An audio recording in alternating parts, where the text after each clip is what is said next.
All right, welcome back. That was a god awful loss. I'm trying to think of anything positive to even say in the intro here. Uh, we punted the ball pretty well. I guess I'll lead off with that. But Devin, what was the final score? I don't even remember now. A 40, lot to a little. 41. Was it 41 Yeah, to 41-17. 41-17? So no, I don't think any of us were even close I on was this one. closest though. You were still closest. Yes, because I had Michigan winning by 10 and I had us scoring 14 points. So I definitely was closest. Yeah, probably. So I was dead wrong. Do we stink? Like, do we suck? Like, maybe then, like, we did not play well on any side of the ball today. Michigan just dominated us. And Zach, I know you want to talk a little bit about it, but Michigan has recruited very similar to us. So there really shouldn't be that much disparity. Where do you think this is coming from? Do you think it's a coaching issue or talent issue? All of the above. I don't know.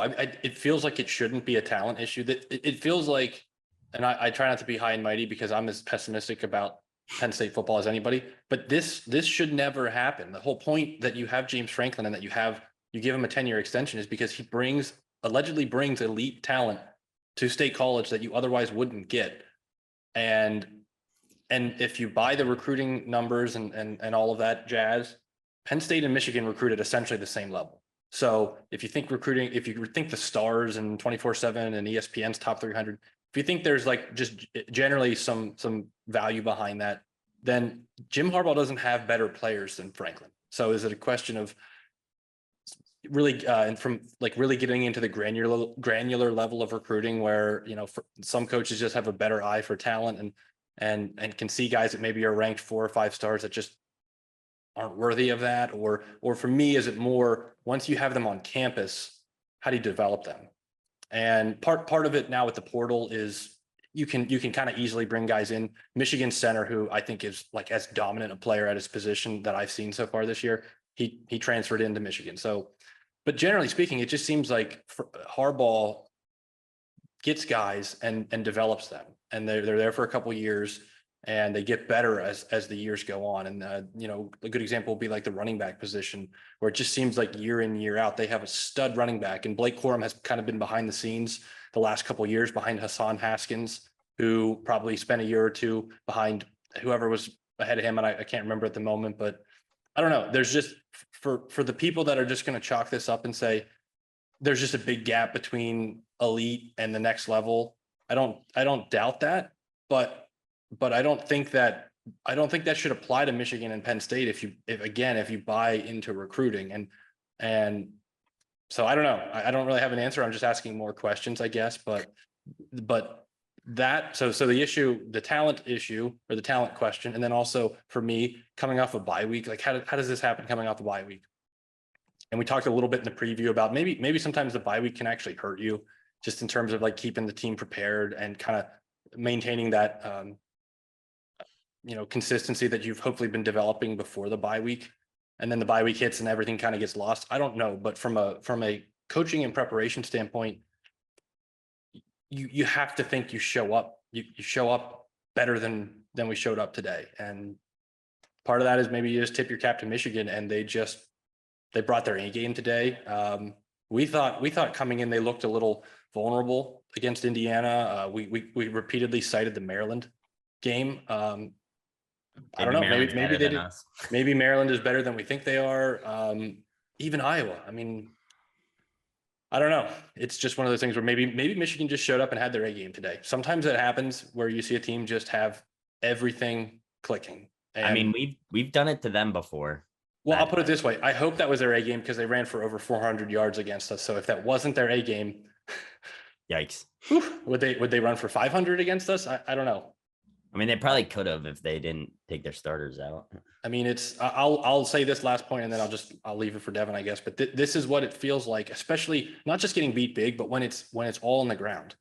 This is what it feels like when you're like a Rutgers or a Vanderbilt, where the most downtrodden team in your league, where one of the big boys shows up and they just bully you like you don't even belong at their level.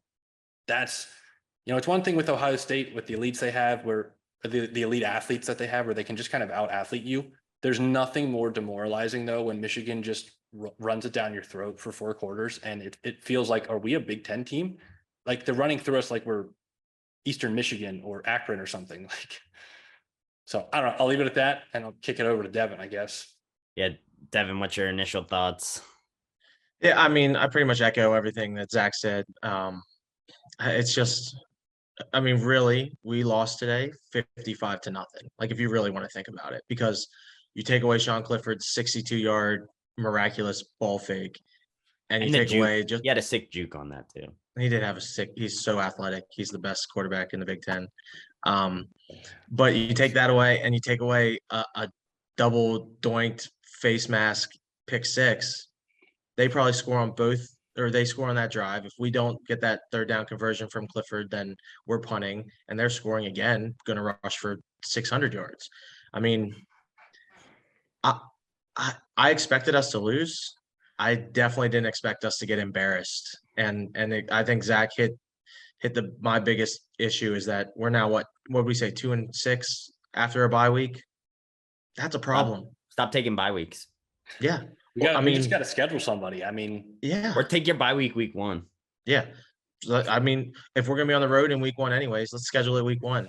I don't understand. And obviously, I don't coach football. I know it says Coach Devin, but I'm a basketball coach, and I would love to completely fault Franklin and Yursick and Diaz, but I think it comes down to those 3 again, because like Zach said, if you believe recruiting, we are recruiting the exact same people that Michigan is recruiting, skill-wise, talent-wise, star-wise, all this stuff. We're recruiting the same people, and yet their offensive line makes ours look like a high school team.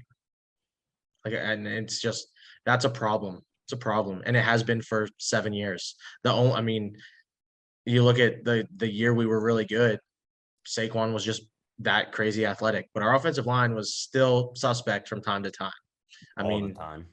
Yeah, I know, but they did have some good games in that stretch. Yeah. So I don't want to completely bury them, but I just, Michigan had, Zach said it on our preview, like Michigan has first or second best offensive line in the entire country.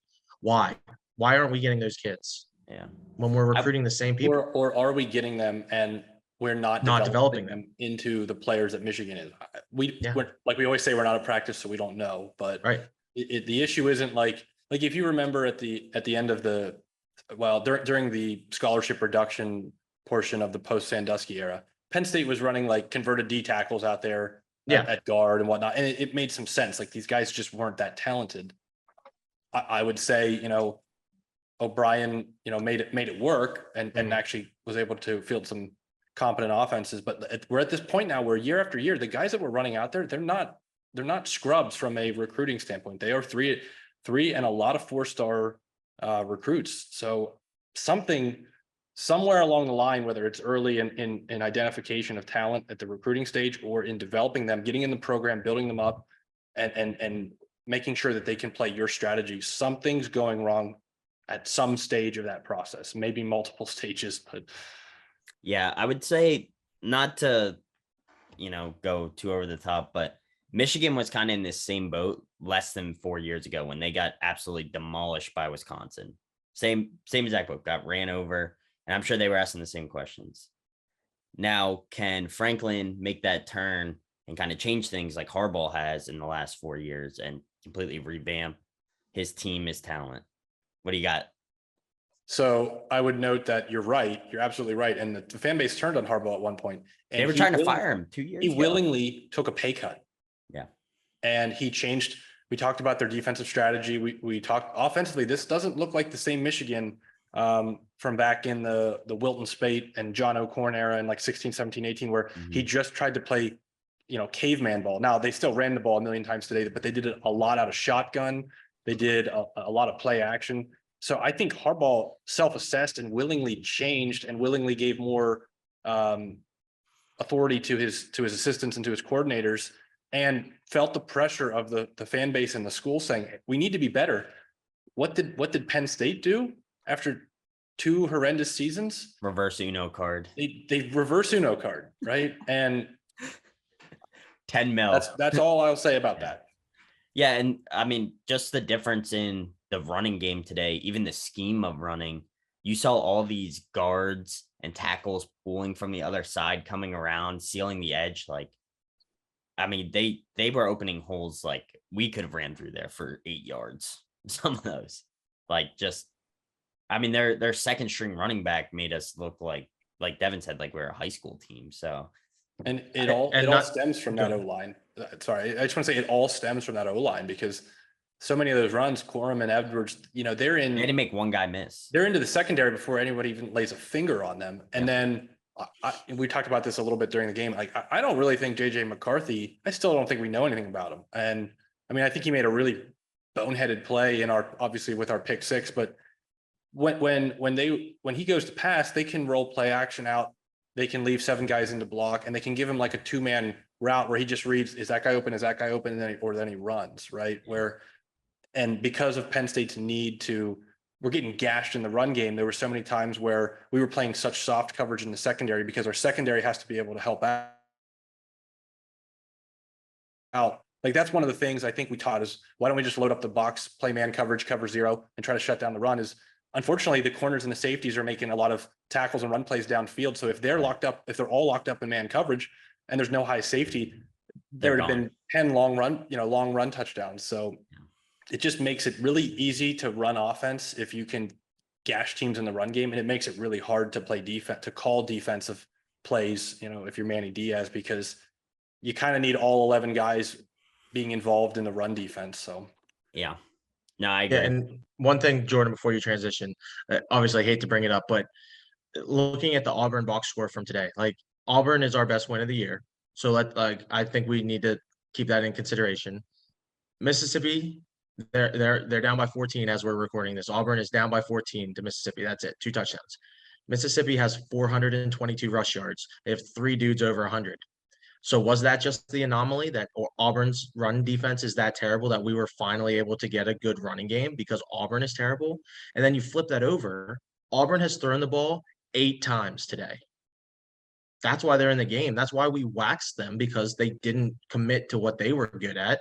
So, I mean, if Auburn is starting to understand what they're good at, just imagine if that game was next week or something like that. Like, Tanks Bigsby has 20 carries for 180 yards and 2 scores. Hunter has 10 carries for 80 yards. Like, I don't think we beat them next week, because now they have identified who they are and they are run first, but they're still giving up a ton of yards. So I think we were all so hyped that we finally ran the ball so well against an SEC team that we thought we had a running game, and we don't. I mean, you take away Clifford's run, we averaged 2.1 yards per carry today. That's not going to beat anybody ever. Yeah. I mean, it's going to beat Rutgers, like Central Michigan, Northwestern. But yeah, we're not going to win next week if we run it for 2.1 yards a carry. Yeah. And I think part of that too was going down early. We kind of had to change up our game plan a little bit, but I mean, we weren't going to run the ball anyways today. No. We could have ran the ball 100 times and probably had less than 100 yards. Honestly. So, well, that's enough about the run game. I will say our pass defense didn't look atrocious. Joey Porter locked down his guy on the field most of the time. I didn't really see anything crazy out of him other than he didn't get there in time to tackle Quorum on that one big run. But he did close the gap. So, but our defense, I mean, it all comes back to the run game. We couldn't stop the run. We were never going to win that game. So we didn't hit that 75-yard mark that Devin was looking for. Yeah. But I mean, special teams did well. Pinniger didn't miss anything. Punting was good. We got to figure something out with kick returning, because I don't think Singleton is the kick return guy. The one good thing is we didn't make any mistakes in the punt return game today. Well, yeah, because I don't think they punted, did they? Yeah, we did not force the opponent to punt one time in the whole game. Brutal. I mean, 2 stats here, and Zach's probably has more to say about this, because this is what we hit on in our preview podcast. That's why our 100 fans love us because Penn State 4 of 12 on third downs. Michigan 11 of 17. Pretty effective. Then you look at, Zach said that this stat, some people think it's outdated, some people think it's irrelevant. Michigan had the ball for 42 minutes. Penn State had the ball for 18. And when you can run the ball 55 times for 418 yards, doesn't matter who you're playing. The other team's not going to win if you can hold the ball for 42 minutes. Yeah. I will say too, with the third down stats, a lot of their third downs were third and short, and they just bullied us. 32. Like most of our third downs were 3rd and 10, 3rd and 8, because we would run for 2 yards, incomplete on second, and then or vice versa. Yeah. Yeah. Incomplete on first, 2 yards on second. Devin was all over it. And one of the things in that, one of the sort of sub points of that discussion in our preview was, or at least I remember talking about, we got to win on first down. We gotta be good on first down, because I think you're bad on third down often when you're bad on first down, because it means instead of the Michigan style, like every drive had 3 or 4 3rd and 1s that they were converting. We were bad on first down all game. And so most of those third downs were obvious passing downs where Michigan could bring the pressure, and you're never gonna be over 50% on third downs if you're constantly having to convert the long, tough ones against a good defense. You can maybe get away with it against bad teams, but against the Michigan, you're just not. You need to be in 3rd and 3, 3rd and 4, 3rd and 2. And we never were, because we weren't getting any yards on first down. And I think early, one of the things we talked about too was, we want to try to help the defense and run the ball, but we get so predictable, and we fall into the, we're running on first down 80% of the time. And I like running the ball. I wish we could run the ball, but at some point I think you kind of have to start to take some more shots, because you just get yourself into such conservative play calling where you're not getting anything on first down, and you're ending up in those obvious passing downs. And we had a couple moments shooting the ball down the field. The Harrison Wallace pass down the right sideline. Beautiful pass. There was a 4th down in the second half. Maybe the game was already out of hand by the point. I think we were only down 17 at that point. Clifford had dropped a beautiful corner route to Parker Washington. That was a tough catch, but it's got to be made. And I think with the way Michigan plays, you have to force them to respect the ball going down the field, because they're so good blitzing the quarterback. They're so good stopping the run. They're really sound tackling in terms of tackling. So you're just not going to sustain long drives against teams that are good in those ways. You got to scare them every once in a while over the top. And I feel like we didn't try that. And whether that's Clifford's fault, not looking down the field, whether that's play calling, whether that's, the pass rush was just getting home too quick, it's probably a little bit of everything. One of the things I've been hitting on, and I don't want to sound too pessimistic, but I just feel like we don't have anybody from a receiver standpoint that scares anybody. I like Parker Washington. He's a good receiver. I think Tinsley's pretty solid, and I think we should probably be trying to utilize it more. But they don't scare anybody. They don't. He should be getting make defensive 5 to 10 targets a game, and he's just not getting them. Yeah, I think he should probably be utilized more. But even so, I don't think he scares anybody over the top the way that Ohio State has 3 or 4 guys that on every play you have to be thinking, this guy's going to burn us for a long touchdown. And not everybody has those players, but if you don't have one, it takes that component out of your offense. And you can't run the ball. So now what are you going to do? Yeah. You should be able to do one or the other. You got to be able to scare teams downfield or have a consistent running game to fall back on. And when you have neither going, what you see is what you saw today, I think. Yeah. All right. Well, why don't we move on and let's just go over, what do you think our outlook looks like just quickly for next week and the rest of the season? I think I got on the hype train after Auburn a little bit. So did you? I'm going to step back and go back to what I thought at the beginning of the year. We're probably an 8-4 team with losses to Michigan, Minnesota, Ohio State, and maybe Sparty, but maybe replace Sparty with Maryland. So, just looking forward, I think we're going to be in a dogfight next week with Minnesota, even though they did lose to Illinois this week. I think Minnesota is going to do the same thing Michigan did and just run us to death. So we'll see how we can adjust moving forward. But what do you guys think moving forward? I guess I'll start. So one of the things about sports in general, but especially in college football, is like we're victims of the moment, and you're often not as bad as you think you are in your worst spots. And I think we were really bad today. But I will say the last time I saw Penn State get utterly annihilated this bad, they beat Ohio State and won the Big Ten. So I'm not predicting that we beat Ohio State, but Good point. I would not be shocked at all. I would not be shocked at all if we played Ohio State really tough, because frankly, under Franklin, we've played Ohio State really tough basically every year.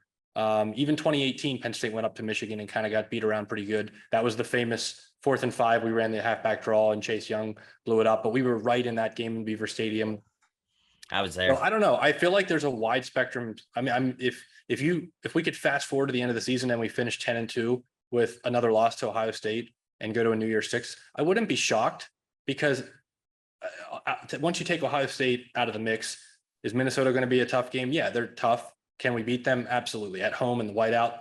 Is Maryland probably going to give us a challenge at Beaver Stadium? I think they might. Can we beat them? Absolutely. Sparty is falling apart, and then you've got Rutgers and Indiana. So, if you squint just right, you can see 10-2.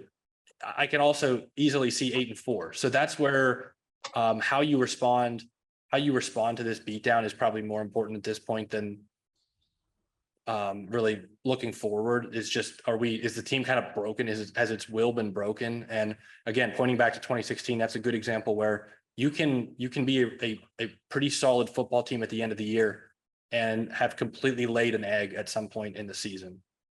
Yeah. We won't know until we know, but it's possible. I agree. And even with this one loss, our season isn't over. Like, the playoff isn't even lost yet. You have one bad loss to a good Michigan team or an undefeated Michigan team. If they win out at home, Big Ten champion, you might find yourself in the playoff. So, well, the better bet is probably beat Ohio State, beat Michigan, and then there's a 3-way tie. But there could be chaos elsewhere, and potentially you could have a 2-lot. The problem is I think you can get into the playoff as an 11-1 Big Ten team that didn't go to the 11-1 Big Ten East team that didn't go to the title game.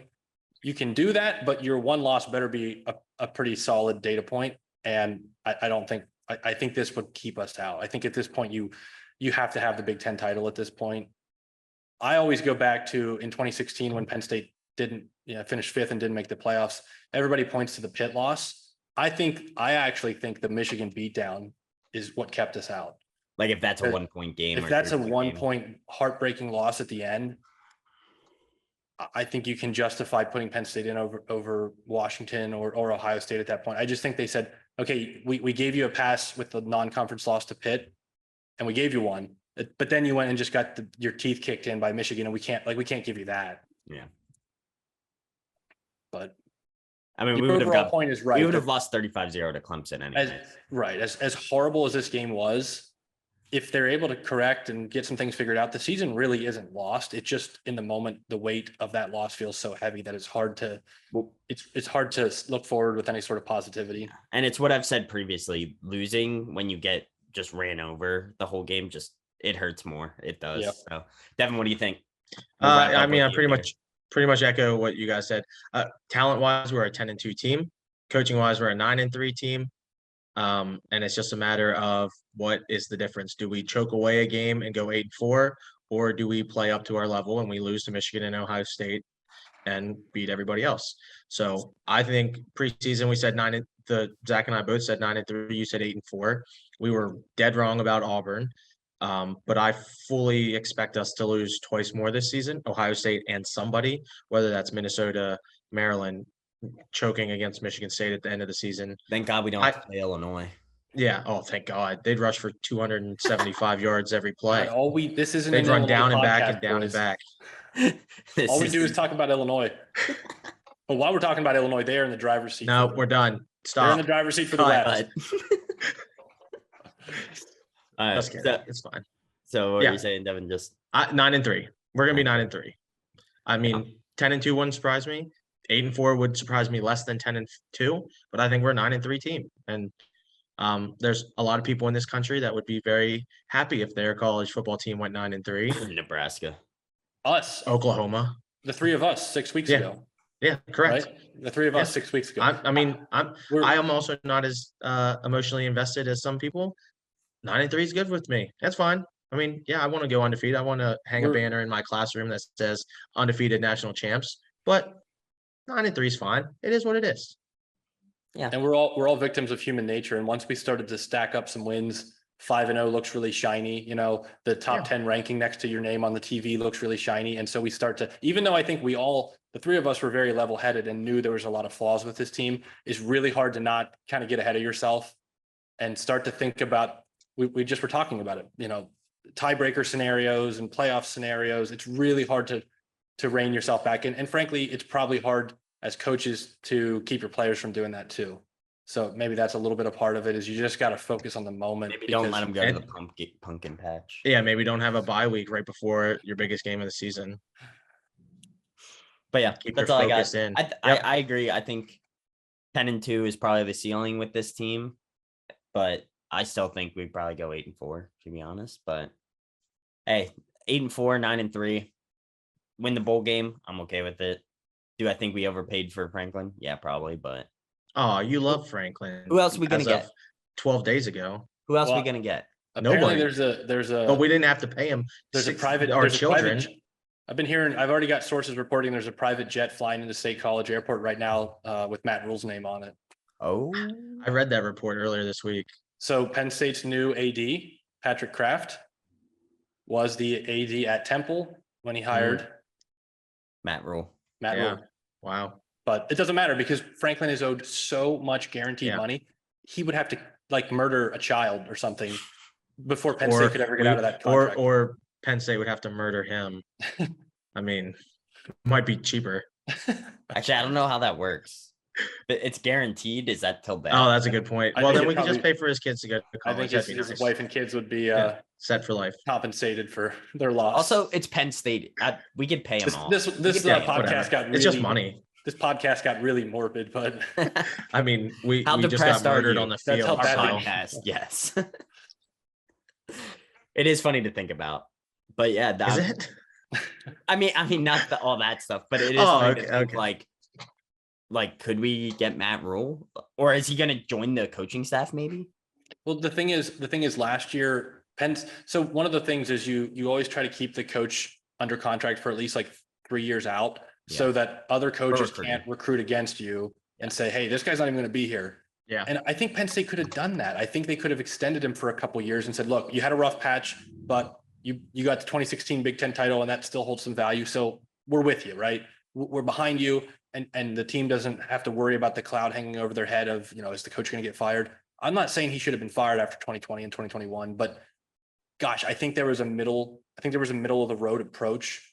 I short think. of with going you. to 10-year extension. I think honestly, it was Sandy Barber's swan song. She was like, "Oh, I'm gonna like gift them Franklin for 10 years." Maybe. I think that's I what just think they think they care more about the execs care more about other things than they do on-field results, and that's unfortunate. And I think Franklin is great if you're like the board of trustees. He's a great face of the program, right?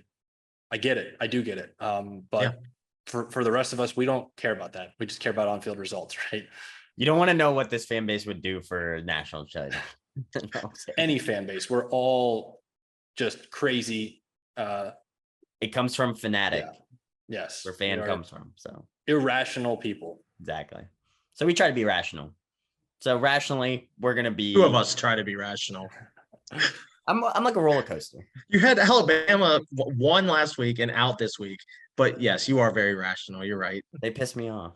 I know. Speaking of Alabama and seeing as our time is quickly dwindling, there is a bunch of good games on today, and Tennessee is up 21-7 right now. So Uh-oh. Oh, what now, Devin? Uh-oh. Fair enough. Nothing else. Whatever. Our pick'ems will be awesome this week. Yeah, I haven't even looked at them yet. well, so- we all got Minnesota wrong. So right, the first game right off the We're bat, all we're in one. All right. But all right. Thanks for watching. Out. Cut. Cut. Cut. So All right. I'm Bryce- gonna edit Bryce this. Young Get is- it out. Bryce Young's actually playing too, And then they're still getting murdered, and they're still like 21-7. like James Franklin. Good old Rocky Top. Well, that made me feel a little bit better if Alabama loses, but